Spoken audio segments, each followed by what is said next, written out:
Hello, everyone, and afternoon, and welcome to episode 6 of the Business Lincolnshire live show.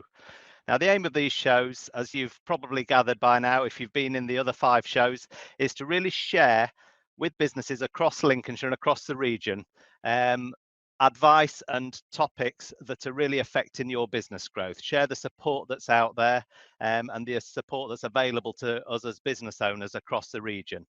If you've watched the first few shows, you'll have seen that they're a mixture of Q&A and guests joining us on the show to share their insights and their expertise and give advice that's really going to help us grow our businesses. If you want to get involved with the show on a live basis, then make sure that you actually go on the YouTube channel or the Ask the BL Live LinkedIn live show, and you can actually go in the live chat area. You'll see it to the left of the screen. There's a live chat, and you can enter questions in there. It also works on Facebook. So if you're watching on Facebook, you can enter questions in and they'll come up on the show live. So again, engage with the show, get involved with the show. That's what these are all about, is that you take away as much value as you can on the information that's shared in the show. This month's show, we're going to focus on exporting. Now, over obviously the past 20 months, we've all had challenges growing our businesses, but we've also had time to reflect on different ways and different revenue sources that we can generate in.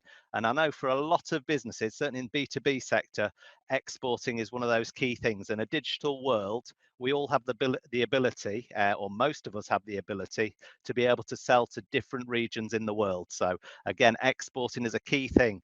Some of you may already be exporting and want to improve the different reach that you have in your exporting, and others maybe have looked at exporting but want to get more information on how to make it a reality for your business and give yourself another revenue stream in the business. So this show, we're going to be joined by 4 guests. The first of those is Simon Murphy. Now, he's Business Lincolnshire's internationalisation lead, and he's going to kick off the show with an overview on the diverse support on offer across the county for SMEs through the Growth Hub. And this is going to look at, then we're going to go through into 3 more growth experts. First of those is Mike Stokes. He's an export advisor, and Mike's going to discuss the key considerations for us as businesses wishing to start on that exporting journey and how best to prepare for success. We're then going to move to Heather Martin. Now, Heather's an advisor with the Department for International Trade, and she's going to talk about the funding that's available and the support, so you can get support for your export ambitions. And then finally, we're going to be joined by Andrea Collins, the Managing Director of the Export Department, and she's going to share details on the programme on offer to assist businesses who are either exporting or importing and require specialist support and guidance in navigating the often complex areas of trading and ensuring compliance with trade regulations, especially post-EU exit from Brexit.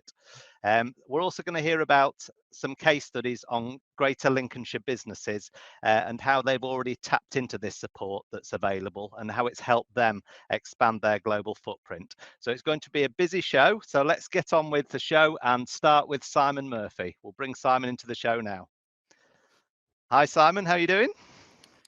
Good morning. Thank you, Richard. Okay, I'm very well, thank you. Yourself? Yeah, excellent. Thanks. Excellent. Thank you. Welcome to the.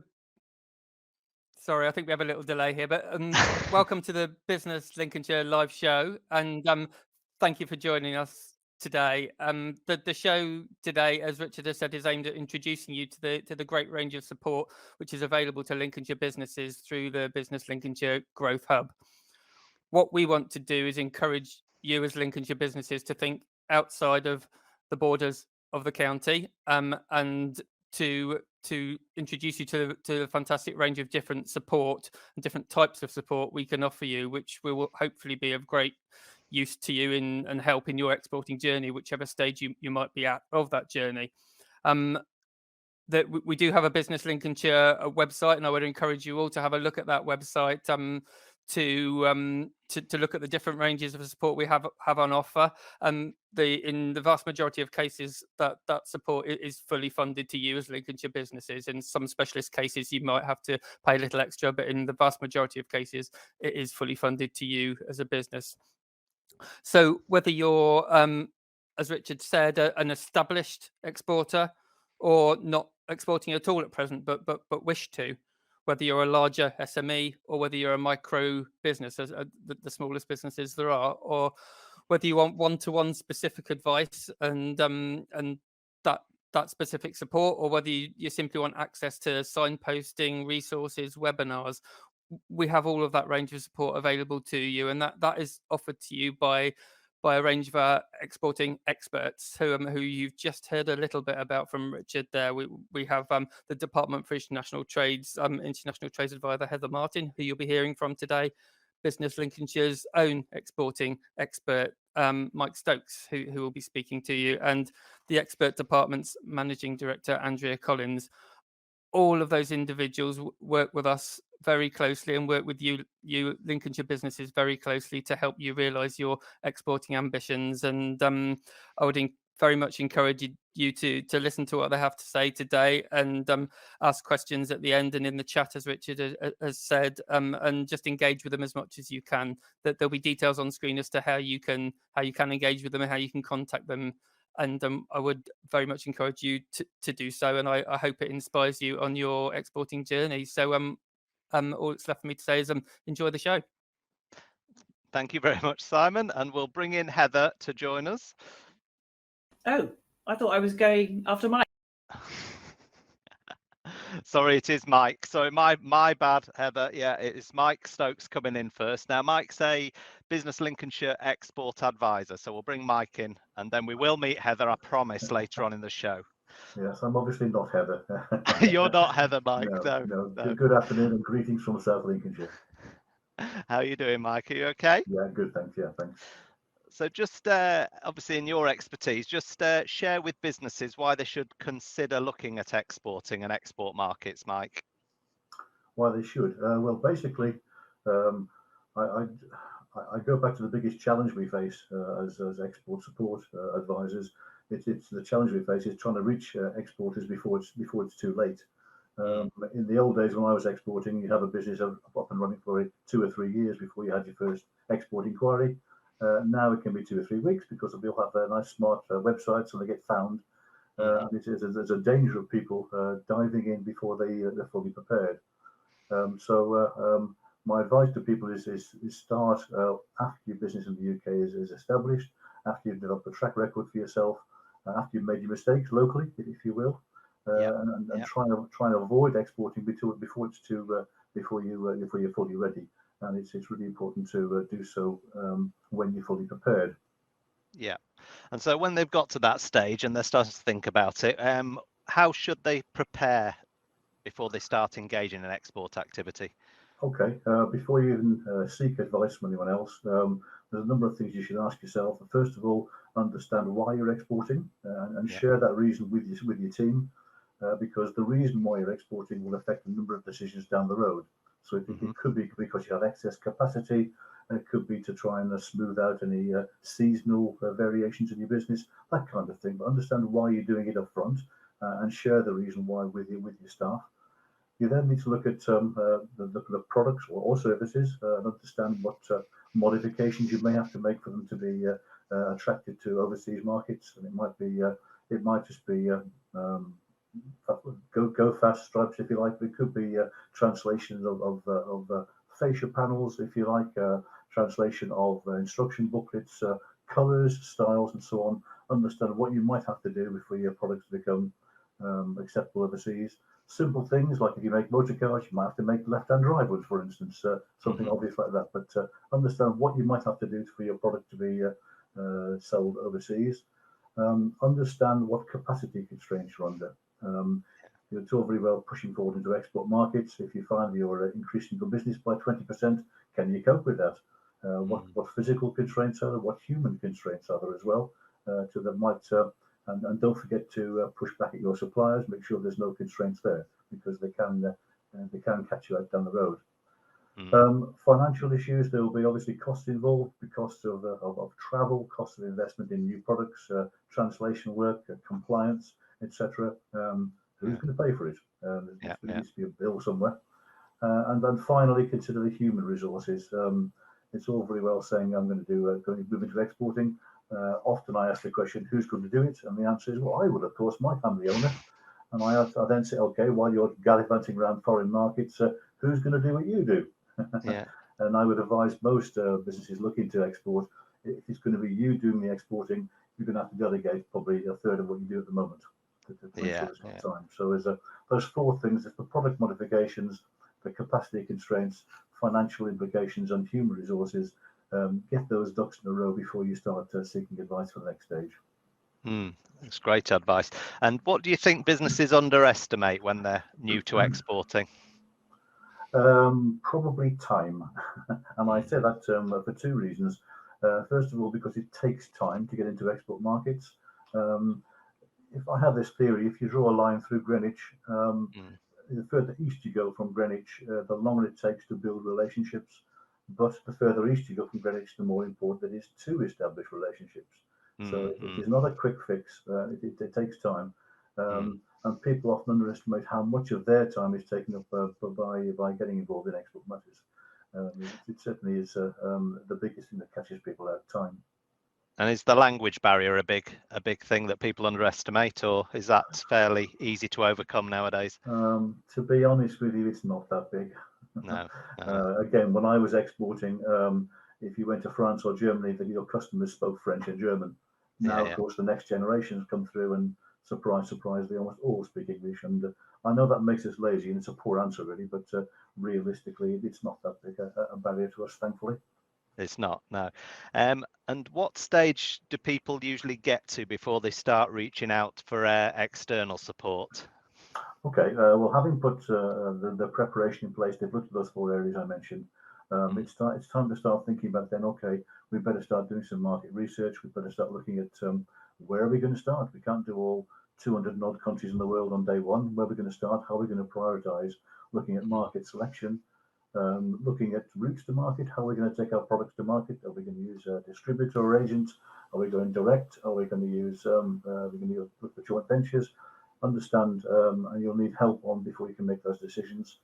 You'll also need help by looking at export pricing, understanding the margin in the system and who expects to make what, and therefore what you have to do to make your products attractive. And you'll need help looking at logistics and transport issues as well. Not the sort of thing you can look at yourself. You will need advice on those. You'll hear soon from my colleagues who will describe the services they offer. But there are other areas of support that people can look at, things like the Chamber of Commerce, the Institute of Export, HMRC, who are actually there to help us, not to catch us out, by the way. And they've been difficult to reach recently, but certainly they do provide lots of help. And also carriers, freight forwarders. It's in their interest for your products to move smoothly, and they all work closely with you to understand what information you need to provide and in what format for things to go through. So quite a lot to consider, but there is thankfully lots of help around. Fabulous. And I've put your contact details on the screen there, Mike, Right. so anyone who's watching, who's interested, can get in touch with you. And you said about all the other support. Where do you feel you fit in that support then? Right. You fit alongside that? I do indeed, yes. You'll hear from the ladies what services they offer, but I provide these days a specific post-Brexit support alongside them. And to give you an idea, I'll give you an idea of a business I've been working with, Tong Engineering, who are based in Spilsby in Lincolnshire. I worked with them a year ago to do a pre-Brexit action plan, and thankfully they were able to hit the ground running in January. But they've since come back to me with a number of specific issues. Initially on the postponed import VAT accounting scheme. Right. They want some advice on how that could operate to avoid them paying import VAT up front. They then sought advice on rules of origin. The agreement we have with the EU provides for no import duties, but as long as you comply with the respective rules of origin. They took some help on that. We then looked at the comparison of Incoterms, DAP versus DDP, understand the respective responsibilities of the parties. And then we had a nice little gem quite recently, actually. They decided to sell some machinery they make agricultural machinery. They decided to sell some machinery to Ireland, but they got their French supplier to send it direct. So we had the issue of what's known as VAT triangulation to consider. They ended up having to register for VAT in Ireland, and I was able to put them in touch with somebody who could help them with that process. And Amazing. finally on that transaction, they said, well, wouldn't it be easy if we brought this product to the UK first? And I was able to explain to them that by bringing stuff to the UK first and then re-exporting it, the Irish importer would have to pay import duty, which is probably the nastiest thing in that agreement with the EU, actually. So there have been a number of issues specific to Brexit, which they cropped up during the year. And I provide this sort of support. And Tom are also working with DIT. They have an ongoing relationship with their advisor there. So they're taking advantage of their services while using me in a sort of a niche role. Perfect. So just before we close, and we do go to Heather this time, I promise. Yep. Have you any last words of advice from your experience working with people looking at exporting that you'd like to tell people about? Yeah, it's tough out there, and it has been the last few months because of all the changes. But there are enormous opportunities opening up, specifically to do with our trade deals and the creation of free ports and so on. So there are opportunities out there. I just say to potential exporters, there's an awful lot of hard work yourselves, but there is support available. Fabulous. Well, thanks for your time today, Mike, and I'm sure people will get in touch if they need any more advice. Thanks a lot. Thank you. Take care. Okay, let's bring in Heather. This time we definitely are having you, Heather, so I promise. So Heather's from the Department for, she's in the Department for International Trade Advisor. So just tell us a little bit about your role, Heather, before we get into some questions that we've got for you. Absolutely. Thank you. Thank you, Richard. Thank you, It's Simon, my for pleasure. inviting me along today. Yeah, so I'm a what's called an international trade advisor for Department for International Trade. And my job is really simple. I'm a local resource at the coalface helping businesses to export successfully. And I have to say, in Lincolnshire, you're extremely lucky because of the support that's available to you, whether you're looking to start, you're already growing in your export, or you've got ambitions to do. So Lincolnshire is really waving the flag for all things export related. And it's a pleasure to be on here today and sharing what I do with you now. So essentially, Department for International Trade, it's a government department set up to help businesses export. And really, we have 6 strands of support that's available to you. Don't be put off by the more corporate looking website that we have. It really is for you, whether you're looking, just exploring it and making use of all that great advice that Mike's just said. A typical day for me could be working for somebody that's just got their first export order, or it could be from a larger order, a larger organisation that's looking to tap into some of the grant funding that we've got available to them. So in Lincolnshire specifically, you've got access to 3 local ITAs or international trade advisors like me. And it's our job to really understand your business and come up with a roadmap of activity to help you export successfully. Really straightforward. And then for the newbie exporter, or what I call the accidental exporter, the one that gets an order from France or Germany or wherever, probably off their website, and they need to know what do they do next with that. And that's where we have access to our Export Academy, which is a suite of online webinars designed specifically for the newbie exporter, or the Export Academy, or the accidental exporter. And we'll really walk you through that journey from, where to export, how to get paid, whether you should work with distributors or look to set up in those companies or in those countries. So really easy. So drop in, you book your place completely free, and you sit in front of your computer at your time. We can send you recordings, and you can really walk through the whole procedure of exporting in your own time. So that's the Export Academy. Perfect. Another strand of support is Export Live. This is a really good opportunity for peer-to-peer support. This is where it's in today's world of Zoom, etc. This is a very informal drop-in session where you're invited to sit down with usually 2 members of the team, and we look at specific topics relating to your individual business. It's a no PowerPoint presentation. It's really an opportunity to sit there with others that are on their exporting journey, just like you. And there's been some really great what I call opportunities for businesses to network with each other, and of course to learn from each other. So Export Live. There's the market research and selection. Mike touched on this earlier.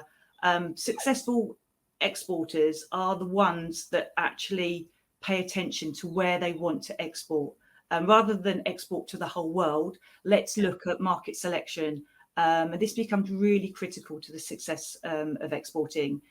We have access to our trade advisors and our market selection and researchers who can actually sit down with you, look at where you are and look where you're likely to be more successful in the world by choosing your right products or services and the right areas where you'll be most successful. Apologies if you can hear my dog, it's just squeaking at the door there. That's all right. Did you hear that? It's looking at me very doe-eyed, so I'll just do my best to ignore him. And then thought you were on the show earlier, Heather. Yeah, that's what it was. And then the other thing that we're probably recognised for right now is access to the DIT internationalisation grant funding. Now, it's as it says on the website link, it's an internationalised fund for businesses that in England that are looking to go global. Now, just because there's a grant there, you have to make sure that it's the right fit for you. And that's really where we come into our own. My role is, and me and my colleagues, is really to sit down with the business, find out where they are, find out where they want to be, and then just check that they're the right match for this internationalisation grant. It's a very useful grant. It's a grant between £1,000 and £9,000. And in Lincolnshire, it's a 60% match ratio. So it's very valuable. And it's a grant funding that can really help a business crack the export market. And it can be used for anything to do to increase your chance of success internationally. So it could be a new website, it could be working with a digital marketing strategy, anything revenue based can be considered. And my job is to really help businesses submit a successful application. And as part of that, we go through a whole mapping exercise and create an export action plan. So lots of practical support there. And then the other explain what it can be used for again, Heather, and how people can apply for that. Okay, so you can only apply for it by going through your local ITA. So either myself or the other ITAs in the Lincolnshire area. So I'm sure Simon will give you those details, or it'll pop up later, or my email address will. So some sort of recent examples of businesses that I've helped. It's paid for exhibition attendance overseas. It's helped with flights overseas. It's helped with a new internationalized website for a business. What it can't be used for is normal business type expenditure.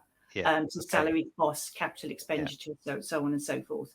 But really, we don't make the rules. We just have to follow them with this grant funding. And our role as ITAs is to help you be successful in your application. And it does start with a conversation. Yeah. So that's the application process starts with the conversation with you. And then what sort of evidence does the business have to provide after that? Okay, that's a good question, because sometimes when you apply for a grant funding, it feels like you've got to give away your left lung or something. It's a simple to apply for application grant. It's something you do yourself. It's a self-service, and it would take about 20 minutes to submit the application once you're ready. But it starts off with a conversation with an ITA. You get sent a link to take part in an online diagnostic that will throw back some results, which some businesses find really useful anyway, because it shows them where they've got some gaps in their own business operations. And then from the basis of that diagnostic, we help them submit a compelling application for the grant funding. Perfect. And so do you help with the market research and selection part as well of the process? So it's not me, it's a colleague. So, but again, it's something you would organise through your ITA. We would set up the meeting with you, with our internal resource. And again, it starts off with a conversation. It's not scary. We sit down, and it's very much where you are, where you want to be. And we can really drill down. So a recent kind of case was working with a gentleman that wanted to go to America. And we were like, it's a big country. Let's look at the intelligence and the market research we have for America, and we'll break it down into bite-sized chunks.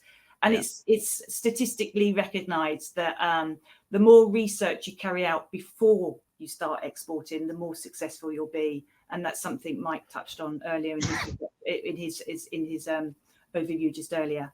So the market selection and the market research is another functionality that we can offer, along with things like meet the buyer events, trade missions, market visits, and we have an overseas introduction service. So this is all free support that's offered by Department for International Trade. And it starts off with a conversation with your local trade advisor. So you'd help with actually introductions abroad as well, and those visits. So the overseas introduction service is, almost as it's called, is one of the few services that we do charge for at DIT. But meet the buyer and the market visits, again, that's something that we're happy to arrange, and it's been very successful during the lockdown period. We've even been able to organise virtual meet the buyers, which has been very welcomed by the businesses and had some great successes from. Yeah, and the government website as well, there's an export website, is there, on there that people can use? Yeah, it's good to talk. And this is a brand new service that's just been launched by Department for International Trade. This is an online resource and a telephone resource, because it's nice to talk to people. It's nice to talk to humans, as I say. And this was a missing. Oh, sorry, it's my time. I'll have to start speeding up. This is a brand new service, and this is an opportunity for any business to ask any question export related to the team. Mainly it's Europe at the moment, but it's likely to be extended worldwide. And you can do it online or telephone, and they're there to help us as well as ITAs, but it's also an external resource, and it's getting very positive feedback, because we're at the end of the phone, but sometimes business might need a question answered more quickly. Amazing, that's really good. And if people want to get in touch with you, I'll just put some contact details up there. You can email Heather, and then you can even connect with her on LinkedIn. She was happy to share her LinkedIn details, so people can connect on LinkedIn as well. So finally, just finish with why you feel that businesses should engage with the DIT.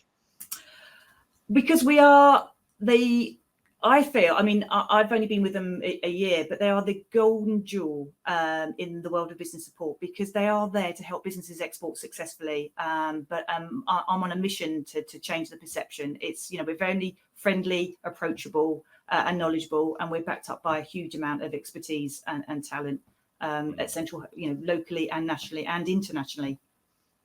So it's all there to take advantage of. People just need to tap into it. Yeah. Lovely, Heather. Well, that's really interesting, and thanks for your time. And we will, I'm sure people will be in touch. They've got the contact details there, so get in touch with Heather if you've any questions to ask direct to her. That's fabulous. Thanks a lot, Heather. Right, we'll now move along to Andrea. We're going to meet Andrea Collins. As Andrea is the Managing Director of the Export Department, and is going to share some more advice with us on exporting. So let's meet Andrea. Hi, Andrea. How are you? Hello, Richard. I'm good. How are you? Very well. Very well. Thank you very much. Yes. So just tell us a little bit about your role at the Export Department and some of the programs that you offer to support people. Yeah, so the Export Department, we're a small consultancy practice that help companies to expand their brands overseas through export, but also to take their supply chains global through import as well. So we're a small team of support staff and also some specialist consultants who I kind of head up, if you like. In terms of our private client work, we do a lot of export management. So we technically give a dedicated export manager to a company who helps them achieve a specific objective, be that to break into a new market or to adapt their product for a new market, some kind of, measurable goal. But we get involved in everything from basic advice and guidance and signposting right the way through to entry into a new market, if you like, making sure that they meet the regulatory requirements of that market. Oh, fabulous. And one of the programs you run is the Empowering SMEs program. Can you just tell us a bit more about that? Yes, so the Empowering SMEs and International Trade program, why it's international trade and not just export, is because it is custom custom made, designed for importers and exporters.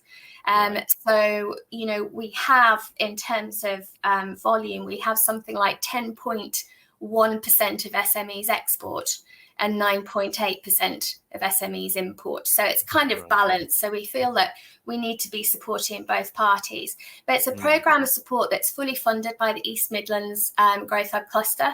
So there's nothing for clients to pay. And it's a programme of one-to-one support and also peer support as well. So we've got 3 different offerings for one-to-one support. We can run basic international trade clinics, and then we have deep dive sessions, and then we have an export manager program for a lucky 22 clients across the regions, if you like. And then we also have our international trader network and support sessions, which is a program of peer support where we meet virtually over the course of 6 sessions, and we explore a different challenge and a different opportunity at each one of those. And we'll bring in specialist speakers and moderators as the subject matter dictates. Brilliant. And so how do companies actually access this report if they're interested and want some support? Are there eligibility requirements? What do they have to do as the application? It's pitched at, it's a very, very broad spectrum. So novice importers and exporters, experienced importers and exporters, goods and services based companies. I keep banging on about the fact that in preparation for Brexit, there was a lot of focus on goods, but very little for services based companies. And yet we're a services based economy. So our services companies have been left high and dry to a certain extent, even though they are impacted by EU exit. The only real module that has eligibility requirements is the Export Manager programme, and that's because it's some 30 hours of support. So we need to ascertain that the business has the resources to actually act upon, you know, the support that we're giving them. That's the only one that has eligibility requirements. Other than that, you have to be based in Lincolnshire, Leicestershire, Nottingham, Derbyshire, and you have to be an SME, and that's it really. Right. So you touched on it there with services. Is there anything else you think UK exporters should be doing more of that we're not? Yeah, my biggest concern is, you know, in the whole time that I've been in international trade, we've become a great nation of EU traders. So it's become very easy to trade with our nearest neighbours. And there's, you know, that we see that all over the globe. Countries that are close in proximity to each other will naturally trade with each other. But EU exit, one of the positives, if there are any positives, is that we're having to upskill in terms of import and export for real. So in terms of customs documentation and border controls and so on. I am hopeful that that makes us that little bit more bold, and we start to explore those emerging markets, those really exciting further afield markets that have this emerging middle class, this disposable income. Sometimes a lot of clients will say to me, well, I've done EU, I'm going to do the US. And similar to what Heather said earlier, the US is a big market, and it's actually quite notoriously difficult to penetrate. There are other markets where there's a real appetite for British goods and services. You know, just the ASEAN region, for example, lots like that.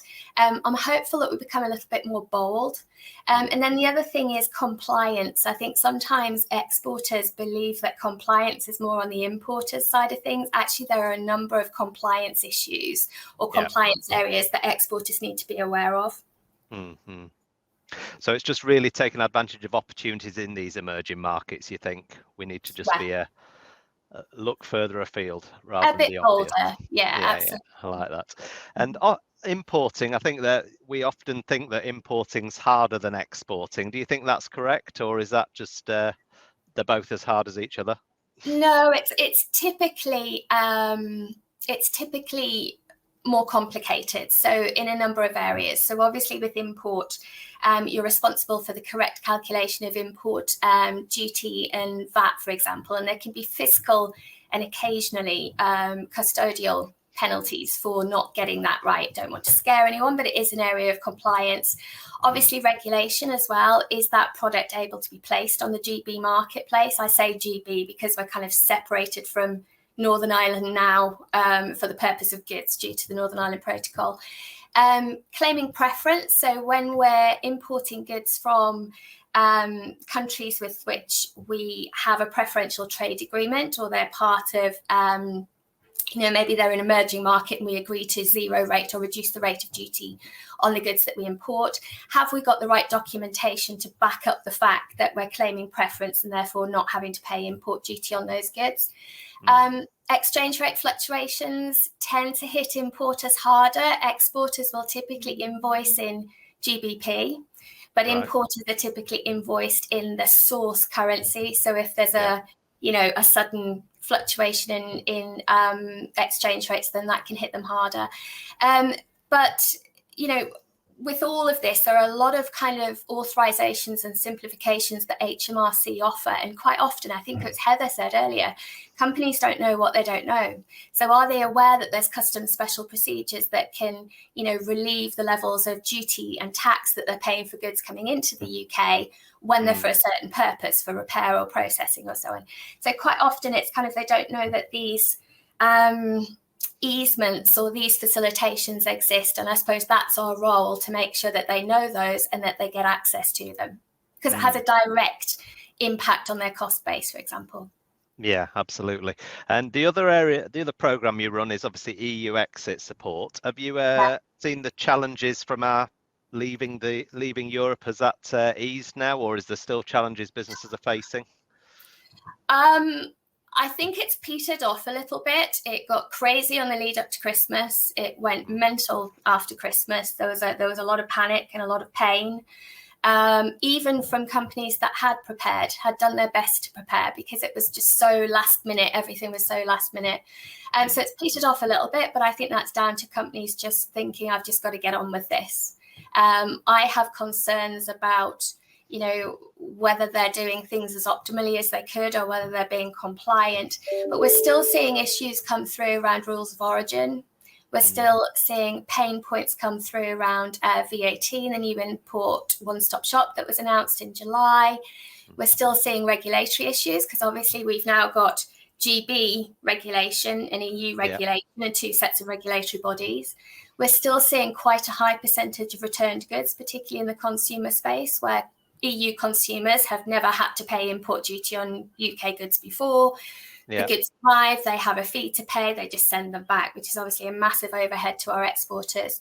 And then I think the looming issue that's on the horizon is the import controls on those goods, with special requirements placed upon them. So there's kind of live animals, products of animal origin, and plants and flowers and so on. They come in soon, and there's a whole series of pre-notifications and authorizations that are needed. And I just don't feel like our importers have their head around that yet. No. And you had a big comprehensive package of support. Is this still available for anyone going through EU exit challenges? It is, absolutely. So it runs in tandem with the Empowering SMEs in International Trade. So we've got a series of educational webinars coming up around GB Northern Ireland trade, around VAT and the one-stop shop, around import controls on those sanitary and phytosanitary goods, licensing controls, and logistics. We've had clients that have called out for something, an insight into what happens to their goods once they leave their premises. Why do they need to provide freight forwarders with the information that they do, and all this? So we'll be doing something on that. We continue our one-to-one sessions as well. They're very much client-led, and they're tailored specifically to that client's challenges, but we always try and advise them of other things that they need to be thinking about. And we're always signposting to the likes of DIT and so on as well. So the Eventbrite page, which I think you had up there, that allows people to book sessions, book those one-to-ones, and book onto webinars once they're advertised. There you go. There you go. And if in doubt, just email euexitsupport@exportdep.co.uk, and you'll get through to one of us here. Fabulous. And just before you go, Andrea, just give us any words of wisdom for people looking at importing, exporting. Anything you want to leave us with? There's apart from be brave? There's always a solution. What I love about international trade is there's always an answer. There's always a solution, even in challenging times such as our departure from the EU. It's quite often around knowing where to go to get it, to be honest. So, you know, if we don't know the answer, we'll signpost you to somebody that does. But it's a bit like maths. There's always a solution. There's always an answer. Fabulous. Well, thank you for your information. As I say, get in touch with Andrea if any of you need any help from Andrea and support. I'm sure she's got plenty to offer you and plenty of advice. Thank you very much, Andrea. You're welcome. Thank you for having me. So hopefully that show was useful for you. If you've been looking at exporting, if you are exporting and want to expand, like Andrea said, look at different emerging markets. I think there's plenty of information for you there. So make sure it's something that you revisit. If you haven't visited it yet, have a look at it. Is there an area of your business that could grow by adding exporting into the mix and a new revenue stream? Now, the next Business Lincolnshire live show is coming on Tuesday, the 23rd of November.